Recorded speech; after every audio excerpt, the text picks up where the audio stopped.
UKLO 1 year masters. No IELTS required up to 5 years visa. High visa success rate. గురుర్ బ్రహ్మ గురుర్ విష్ణు గురుర్దేవో మహేశ్వర గురు సాక్షాత్ పరం బ్రహ్మ తస్మై శ్రీ గురవే నమః. నాన్న పిల్లలు, ఇవాళ మనం గరుత్మంతుడి యొక్క కథను చెప్పుకుందాం. చాలా విశేషమైనది ఇది. ఈ యొక్క కథ చెప్పుకున్నందువల్ల మనకి విష్ణుమూర్తి యొక్క అనుగ్రహం తప్పనిసరిగా ఉంటుంది. మనకి అనేక విధాలుగా మనకి ఉపకారాలు ఉంటాయి. అయితే ఇక్కడ కశ్యప ప్రజాపతికి ఇద్దరు భార్యలు. ఒక భార్య పేరు కద్రువ, ఒక భార్య పేరు వినీత. వినీత అనే ఆవిడ ధర్మాత్మరాలు, చాలా సాధ్వి. ఈ కద్రువ అనే ఆవిడ చాలా తెలివైంది, కూతంత్రురాలు. సరే, ఆవిడ ఏం చేస్తుందంటే, నాకు అనేక మంది సంతానం కావాలని చెప్పి కశ్యప ప్రజాపతిని అడుగుతుంది. నా యొక్క సంతానాన్ని చూసి ఈ యొక్క లోకంలో అందరూ భయపడాలి, అటువంటి సంతానాన్ని నాకు ఇవ్వండి అని చెప్పి కశ్యప ప్రజాపతి అడుగుతుంది. ఆ కశ్యప ప్రజాపతి ఏం చేస్తాడంటే తథాస్తు అంటాడు. ఆవిడకి సర్పాలు సంతానంగా కలుగుతాయి. సంతానంగా కలిగినప్పుడు వాసుకి, ఆదిశేషుడు, తక్షకుడు వీళ్ళంతా కూడా ఆవిడకి చాలామంది సర్పాలుగా ఆవిడకి 500 మంది సంతానం కలుగుతుంది అనమాట. ఈ వినీత పిల్లి మాత్రం నాకు అంతమంది సంతానం అక్కర్లేదు, నాకు చాలా బలమైన కుమారుడు 2 కావాలని చెప్పి ఆవిడ అడుగుతుంది. అడిగినప్పుడు సరే తథాస్తు అని చెప్పి ఆవిడ కూడా ఇస్తాడు. సరే, ఈవిడ గర్భవతి అవుతుంది. సరే, అయిన తర్వాత చాలా రోజులు గడిచిపోతుంది. సరే, ఎంత ఆవిడకి మాత్రం కద్రువకి సంతానం కలిగేసి ఆవిడ సంతోషంగా ఉంటుంది. ఈవిడికి ఎంతసేపు ఇంకా గర్భంలోంచి బయటికి రాడు. రెండు పిండాలుగా ఉద్భవిస్తాయన్నమాట. ఆ ఒక పిండాన్ని ఆవిడ పగలగొడుతుంది సహనం లేకుండా. అంటే అప్పట్లో గర్భం చాలా రోజులు ధరించేవారు. అంటే ఇప్పుడు ఆయుష్ ప్రమాణం వేరు, అప్పట్లో ఉండే ఆయుష్ ప్రమాణం వేరు. ఆ ఆయుష్ ప్రమాణం ప్రకారంగా 500 సంవత్సరాలు ఆవిడ గర్భం ధరించిందని ఒక మాటగా చెప్పుకుంటుంటారు. ఆవిడ ఎప్పుడైతే ఆ గుడ్డను పగలగొట్టిందో అందులో సగం శరీరంతోనే అరుణుడు అనే ఒక కుమారుడు జన్మిస్తాడు. సరే, జన్మించిన తర్వాత ఆ అరుణుడిని సూర్య భగవానుడికి వాహనంగా అతన్ని నియమిస్తారు పరమాత్మ. తర్వాత అనేక సంవత్సరాల తర్వాత గరుత్మంతుడు జన్మిస్తాడు వినీతకి.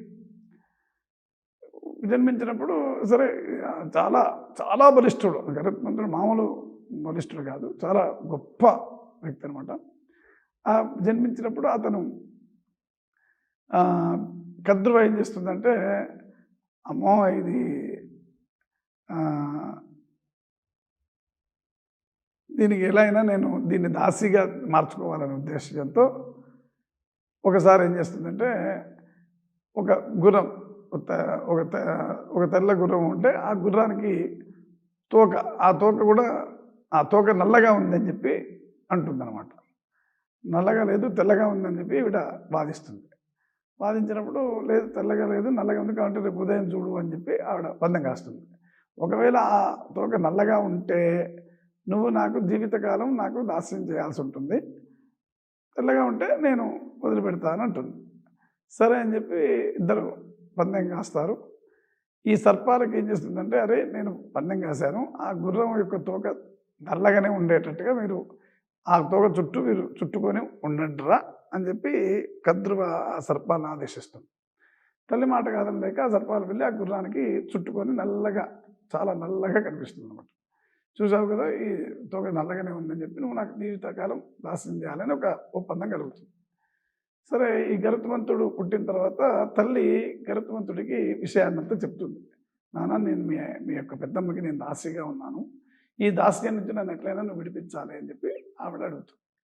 అడిగినప్పుడు తల్లి దగ్గరికి వెళ్ళి, అమ్మ పెద్దమ్మ, మా అమ్మని దాస్యంలోంచి విముక్తి చేయాలంటే నేను చేయాలి చెప్పు అంటే, అప్పుడు ఆవిడ అంటుంది, నాకు దేవతల దగ్గర ఉన్న అమృత భాండాన్ని తీసుకొచ్చిస్తే నేను నీకు మీ అమ్మని దాస్యంలోంచి విడిచిపెడతాను అంటుంది.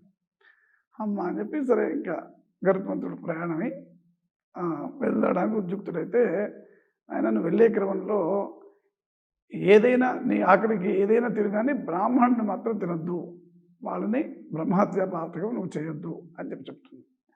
చెప్తే సరే అనుకుని వెళ్తాడు.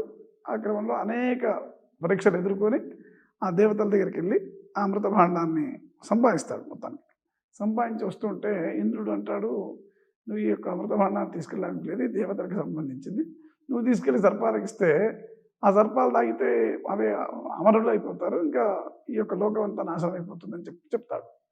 మరి ఎట్లా నేను ఇట్లా మరి మా అమ్మని నేను దాస్యం నుంచి విముక్తురాలు చేయాలి, మరి నేను ఎలా చేయమంటావు అంటే, నీకు నువ్వు ఏదైనా వరం కోరుకో, నీకు ఆ వరాన్ని ఇస్తాను, నువ్వు మాత్రం ఇలా చేయొద్దు అంటాడు. నాకు అతను అదే ఏమడుగుతాడంటే, నాకు పరమాత్మ మహావిష్ణువుకి నేను వాహనంగా ఉండాలని కోరుకుంటాడు.